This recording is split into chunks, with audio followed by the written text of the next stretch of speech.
বর্ধমানের সন্দেহভাজন বাংলাদেশি আটক এক যুবককে আটক করলো পুলিশ। প্রয়োজনীয় নথি দেখাতে না পারায় আটক করা হয়েছে সেই যুবককে। বর্ধমান শহরের তেলিপুকুর এলাকা থেকে আটক করা হয়েছে যুবককে। কয়েক বছর ধরে এ রাজ্যে অবৈধভাবে বসবাস এই যুবকের, যেমনটা খবর পাওয়া যাচ্ছে। বাংলাদেশি সন্দেহে এক যুবককে আটক করেছে বর্ধমান থানার পুলিশ। সোমবার সন্ধ্যেতেই বর্ধমান শহরের তেলিপুকুর এলাকা থেকে পুলিশ তাকে আটক করেছে এবং পুলিশ সূত্রে জানা যাচ্ছে যে এই আটক যুবক বেশ কয়েক বছর ধরে এ রাজ্যে অবৈধভাবে বসবাস করছিল। তার কাছে কোনো রকম ভাবে ডকুমেন্টস ছিল না।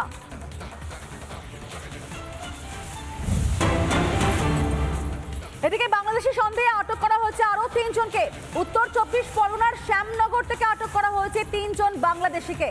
প্রয়োজনীয় নথি তারাও দেখাতে পারেনি এবং তাদের জন্য কিন্তু তাদেরকে আটক করা হয়েছে। প্রয়োজনীয় নথি দেখাতে না পেরে তাদেরকে আটক হতে হয়েছে। বাংলাদেশি সন্দেহে শ্যামনগরে একটি বাড়ি থেকেই আটক করা হয়েছে এই 3 জনকে। ভাটপাড়া পৌরসভার 26 নম্বর ওয়ার্ড জগদ্দল থানার অন্তর্গত বাসুদেবপুর, সেখান থেকেই একটি বাড়ি থেকে এই বাংলাদেশিদেরকে আটক করা হয়েছে, যাদের কাছে কোনো প্রয়োজনীয় নথিপত্র ছিল না এবং তারা এভাবে অবৈধভাবে সেখানে বসবাস করছিল। প্রয়োজনীয় নথি দেখাতে না পারলেই তাদেরকে গ্রেফতার করা হয়েছে।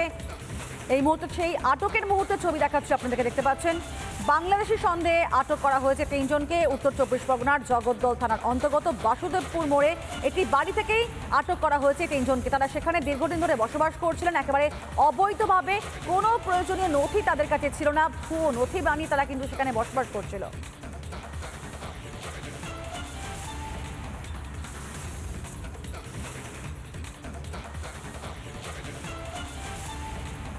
যার বাড়িটা আছে তিতাস মন্ডলের নামে, ঠিক আছে, তার পরিচিত পুলিশ তারা এখানে থাকে। আমি এখানে মাঝে মাঝে আসি।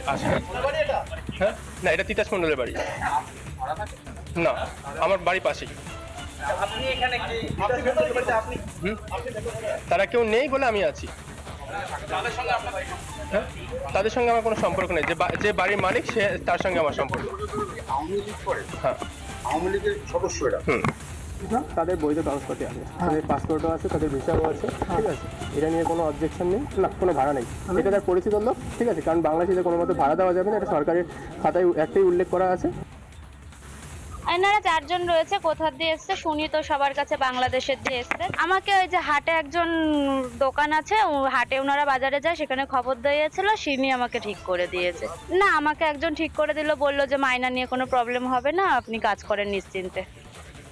তারা এখানে কি করতো সেটা তো আমরা কি করে জানবো লোকাল লোক হিসাবে? তারা তো আসলেই তো দরজা বন্ধ হয়ে যেত। কিন্তু আমরা কাউন্সিলরের কাছে খবর পেয়েছে, কাউন্সিলরকে এলাকার লোকরা আমার খবর দিয়েছে, কাউন্সিলর আজকে এসছে, কাউন্সিলরের সাথে আমরা এসেছি। কিন্তু তারা কি করতো, তাদের কি পরিচয়, সেটা তো আমরা কখনো জানতে পারছি না। অন্ধকারে পুরো। পুলিশ পরিষ্কারভাবে বলছে এরা নাকি এদের কাছে পাসপোর্ট ভিসা আছে। পাসপোর্ট ভিসা যদি পুলিশ বৈধ মনে করলো, তাহলে কেন থানায় নিয়ে গেল? তাদের কেন ভোটার কার্ড দেখলো না, আধার কার্ড দেখা হলো না? কেন তাদের নাগরিকত্ব দেখা হলো না? আমরা পরিষ্কার আতঙ্ক করছি যে আগামী দিনে এখানে উগ্রপন্থীরা ঢুকে কোনো ঘটনা ঘটে চলে যেতে পারে। তখন তো ভাটপাড়া মিউনিসিপালিটি 26 নম্বরটা বদনাম হয়ে যাবে। নাশকতা চোখ করতে পারে, যখন তখন তারা নাশকতা করতে পারে। এই সন্দেহ, এই অবকাশের মধ্যে আমরা আছি। আমরা একটা অস্বস্তির মধ্যে বসবাস করছি।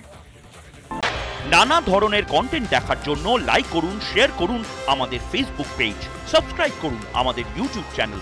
পাশাপাশি অন্যান্য ব্রেকিং নিউজের জন্য অবশ্যই চোখ রাখুন রিপাবলিক বাংলায়।